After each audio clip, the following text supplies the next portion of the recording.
Arsenal up against six-time European champions and also, of course, up against Harry Kane, who loves scoring against Arsenal, has been on the losing side, of course, the last time, wasn't he, when it was a 3-1 win, I think, for Arsenal against Spurs. But my goodness, he's going to absolutely love that, isn't he? Yeah, he's going to be full of motivation, and Bayern Munich need him to be, because they haven't been very good at this stage of the competition in the last few years. They've actually exited the Champions League at the quarter-final stage in the last 3 years, including to the likes of PSG, Villarreal, and last year to Man City, of course. So Bayern Munich will hope that the Harry Kane factor, he's already scored over 30 goals in all competitions this year. He has got a chance of breaking Robert Lewandowski's Bundesliga goal-scoring record of 41 goals in a 34-game season, which is pretty remarkable. But they'll be hoping that the Harry Kane factor that can carry them through against an Arsenal side that have been absolutely imperious recently. 8 games unbeaten in the Premier League, of course.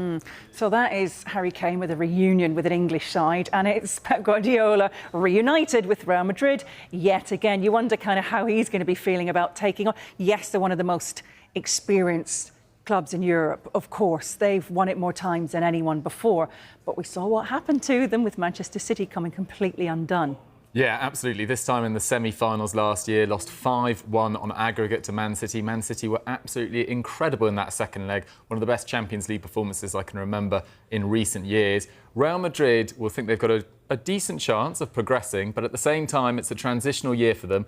They lost Karim Benzema in the summer. They didn't bring in Mbappe. Joselu's their main out-and-out striker. Eder Militao and Courtois have missed the entirety of this season with injury. So for them to have only lost 2 games in all competitions this year is pretty impressive. Having said that, I didn't think they were great against RB Leipzig in the second leg of their last 16 tie. So Man City, I still have as the favourites in that one.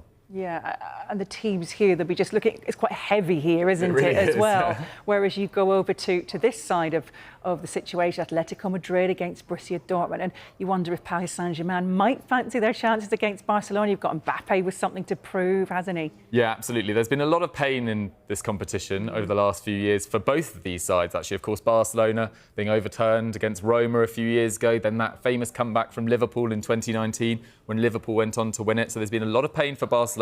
They dropped into the Europa League last year. PSG likewise. You know, they've had a few semi-finals, and then the last 2 years, last 16 exits, last year to Bayern Munich. So there will be a belief amongst the PSG side that they are slightly more balanced than they have been in previous years, with Neymar and Messi having moved on.